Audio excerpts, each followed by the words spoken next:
ہمارے درمیان لایا جا رہا ہے، اور گناہ ہر دن ہمارے درمیان ایک نئے چیلنج کی حیثیت سے ظاہر ہو رہے ہیں۔ کل تک مفکرین کہا کرتے تھے کہ گناہ ہمارے دروازوں پہ دستک دے رہے ہیں، لیکن اب گناہ ہمارے دروازوں پہ دستک نہیں دے رہے ہیں، بلکہ گناہ ہمارے گھروں کے اندر داخل ہو چکے ہیں، ہمارے شبستانوں میں داخل ہو چکے ہیں، بیڈ روم سے لے کر کے باورچی روم تک، اور اس کے بعد اللہ اکبر ہمارے ڈائننگ ہال تک گناہ ہی گناہ ہے۔ بیڈ روم میں جاؤ تو وہاں گناہ، کھانا پک رہا ہے تو وہاں گناہ، کھانا کھایا جا رہا ہے تو وہاں گناہ، شادیوں کی محفلیں تو وہاں گناہ، حتیٰ کہ میتوں میں بھی لوگ گناہوں سے محفوظ نہیں، مسجدوں میں بھی لوگ گناہوں سے محفوظ نہیں۔ اور اچھی طرح یاد رکھنا، جہاں گناہ ہے وہاں فنا ہے۔ اللہ اکبر، آبادیاں ویرانوں میں یوں ہی تبدیل نہیں ہوتی، بلکہ جب انسان گناہ کرتا ہے تو گناہ کی نحوست سے آبادیاں ویرانوں میں تبدیل ہو جایا کرتی ہے۔ اللہ اکبر، مہلک بیماریاں، تباہ کرنے والی بیماریاں، موذی بیماریاں یوں ہی نہیں آتی، بلکہ اللہ اکبر یہ گناہوں کی نحوست کی وجہ سے آتی ہے، تباہی گناہوں کی وجہ سے، بربادی گناہوں کی وجہ سے، آبادیوں کا ویران ہونا گناہوں کی وجہ سے، غم گناہوں کی وجہ سے، بے چینی گناہوں کی وجہ سے، بے قراری گناہوں کی وجہ سے۔ گناہ انسان کو تباہ کرتے ہیں، گناہ انسان کو برباد کرتے ہیں، گناہ انسان کا چین چھینتے ہیں، گناہ انسان کا سکون چھینتے ہیں۔ اللہ اکبر، گناہوں کی وجہ سے انسان تنگ دستی کا شکار ہوتا ہے، مگر آئیے گناہ سے انسان کو کیسے بچایا جائے، گناہ سے بچانے کا نسخہ کیا ہے؟ ایک بات آپ کے سامنے عرض کریں، میری قوم کے جوانوں، ہر انسان گناہ سے بچنا چاہتا ہے، لیکن گناہ سے بچانے کا طریقہ کیا ہے؟ ایک خوبصورت طریقہ ہے۔ اللہ اکبر، جب دل گناہ کرنا چاہتا ہے تو انسان گناہ کرتا ہے۔ اللہ اکبر، جب دل میں گناہ کا خیال آتا ہے تب انسان گناہ کرتا ہے، اور دل میں گناہ کا خیال آتا کب ہے؟ اللہ اکبر، جب دل میں اللہ عشق مصطفیٰ نہ ہو، محبت رسول نہ ہو، تو دل کے اندر گناہ کے خیالات جنم لیتے ہیں۔ اس لیے کہ میرے آقا علیہ الصلوۃ والتسلیم کے پیارے دیوانوں، جب دل میں خود محبوب جلوہ گر ہو تو دل میں گناہ کا خیال کیسے پیدا ہوگا؟ جب دل میں آمنہ کے لال کی جلوہ گری ہو تو پھر دل میں گناہ کا خیال کیسے پیدا ہوگا؟ اس کو یوں سمجھ لو، جب تک میرے آقا مکے میں تھے اور مدینہ منورہ نہ گئے تھے تو اس وقت تو مدینہ کی زمین مدینہ نہیں کہلاتی تھی بلکہ یثرب کہلاتی تھی۔ اس کو لوگ بلاؤں کا گھر کہتے تھے، بیماریوں کا گھر کہتے تھے، مصیبتوں کا گھر کہتے تھے، لیکن یہ شان مصطفیٰ جان رحمت ہے، یہ عظمت مصطفیٰ ہے۔ حضور نے یثرب میں قدم کیا رکھا؟ صرف یہ قدموں کی برکت ہے کہ اب وہ شہر بلا شہر شفا ہوتا نظر آتا ہے۔ اللہ اکبر، اب اس کو کوئی یثرب نہیں کہتا، ساری دنیا اس کو مدینہ کہتی ہے، اور لوگ کہتے ہیں نہ ہو آرام جس بیمار کو سارے زمانے سے، نہ ہو آرام جس بیمار کو سارے زمانے سے اٹھا کے لے لے آئے خاک ان کے آستانے سے۔ اس در کی حضوری ہی اس جان کی دوا ٹھہری ہے، زہر معاصی کا طیبہ ہی شفا خانہ۔ اللہ اکبر، اب بتاؤ وہ شہر دوا نہیں بنا، حضور کے قدم رکھنے سے وہ شہر دوا نہیں بنا، شہر شفا بنا۔ کیوں؟ اس لیے کہ دوا کبھی فائدہ بھی کرتی ہے، کبھی نقصان۔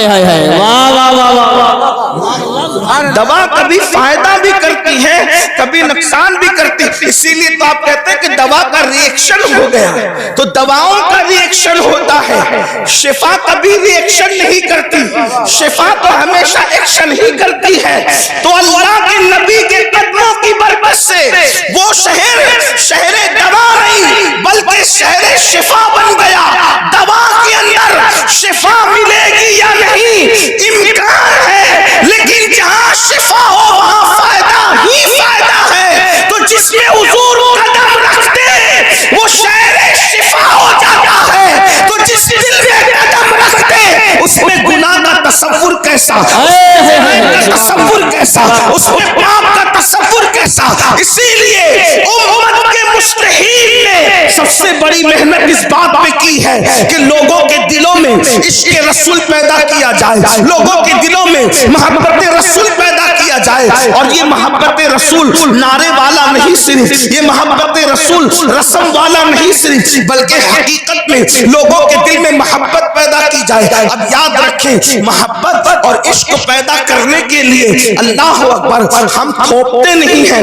پہلی بات یاد رکھنا، اے میری قوم کے جوانوں، ہم حضور کی محبت کو تھوپتے نہیں ہیں، بلکہ واللہ تاللہ باللہ حضور ہے ہی ایسے جو حضور کو سن لیتا ہے، جو حضور کو سن لیتا ہے، جو حضور کو دیکھ لیتا ہے، وہ حضور سے عشق کرنے پہ مجبور ہو جاتا ہے. اللہ کی کائنات میں اتنی عظیم ہستی کبھی پیدا نہیں ہوئی، کسی زمانے میں پیدا نہیں ہوئی. اللہ اکبر، دنیا میں لوگ بہت آئے، زمانے میں لوگ بہت آئے، مگر اللہ اکبر میرے نبی جیسا دنیا میں کوئی آیا بھی نہیں اور آ بھی نہیں سکتا. خدا نے ان جیسا کسی کو بنایا ہی نہیں. اللہ اکبر، کیا شان ہے مصطفیٰ جان رحمت کی. اللہ اللہ، پھر کہہ رہا ہوں، یہ محبت تھوپی نہیں جا رہی ہے، بلکہ واقعی حضور ہیں ہی ایسے، ان سے پیار کیا جائے، ان سے محبت کی جائے. ان کی شان کیا ہے؟ اللہ اکبر، دشمنوں نے سنا اور ان کے سامنے صحیح تعارف پیش کیا کر دیا گیا تو اللہ اکبر دشمن بھی پیار کرنے پہ مجبور ہو گئے. اللہ اللہ، آج میں آپ کو بتاؤں، لوگ یہ جو کہتے ہیں آج پوری دنیا کے اندر حضور کے خلاف جو مشن چلایا جا رہا ہے تاکہ لوگوں کو اللہ کا رسول سے بدگمان کر دیا جائے، یاد رکھنا یہ بدترین زبانیں منہ کے اندر ختم ہو جائے گی، لیکن مصطفیٰ جان رحمت کے خلاف کوئی تحریک نہ کامیاب ہوئی ہے نہ کبھی کامیاب ہو سکتی ہے. مسلمانوں، ہماری ذمہ داری ہے اپنے نبی کا صحیح تعارف کراؤ اور لوگوں کو بتاؤ، لاؤ ایسا قائد جو جان کے دشمنوں کو معاف کرتا ہو، لاؤ ایسا قائد جو دشمن کے لیے اللہ اکبر اپنی چادر بچھاتا ہو، لاؤ ایسا قائد جو گالیاں سن کر کے دعائیں دیتا ہو، لاؤ ایسا قائد جو جانوروں سے بھی پیار کا تصور عطا کرتا ہو، لاؤ ایسا قائد اللہ اکبر جو اتنا بڑا ہے، اتنا بڑا ہے، اتنا بڑا ہے کہ خدا اس کی رضا چاہتا ہو اور وہ پاگلوں کا بھی خیال کرتا ہو، وہ چوٹیوں کا بھی خیال کرتا ہو، وہ مینڈکوں کا بھی خیال کرتا ہو. بڑی معذرت کے ساتھ ہم نے سب کا تعارف کرایا، اپنے نبی کا صحیح تعارف نہ کرا سکے. کیوں؟ اس لیے کہ برا مت ماننا، سب کو اپنے باپ داداؤں کی پڑی ہے. نبی کا سچا تعارف کون کرا رہا ہے؟ مجھے بتائیں. جس دن حضور کا سچا تعارف کرانے میں ہم کامیاب ہو گئے، دنیا اسلام کے دامن میں پناہ لینے پہ مجبور ہو جائے گی. اور اگر کسی کے مقدر میں ایمان نہیں ہے، کم از کم اس کے دل سے نفرت کا خاتمہ تو ضرور ہوگا. لیکن ہم نے سیرت النبی کہاں پیش کی؟ ہمیں خود سیرت نہیں پتا ہے. آئیے آپ کے سامنے سیرت النبی کی کچھ باتیں پیش کروں تاکہ آپ کو پتا چلے ہمارے نبی کی عظمت کیا ہے، ہمارے نبی کی شان کیا ہے. اور جو لوگ سیرت کے جلسے کرتے ہیں وہ اتنے خوشتے ہیں، وہ لوگ اتنا چھوٹا دل رکھتے ہیں کہ وہ بڑے بھائی سے زیادہ نبی کو مرتبہ دینے کے لیے تیار ہی نہیں. وہ رسول اللہ کو اپنے جیسا انسانی سمجھ بیٹھے اور وہ اس کے دائرے سے باہر ہی نہیں نکلنا چاہتے. تو ان کے حوالے ہم نے سیرت کے جلسے کر دیے. سیرت النبی کا عنوان ہے لیکن وہ سیرت الانسان بیان کرتے ہیں. سیرت النبی بیان کرنے کا حق صرف اہل سنت کو ہے. سیرت النبی بیان کرنے کا حق صرف اہل سنت کو ہے.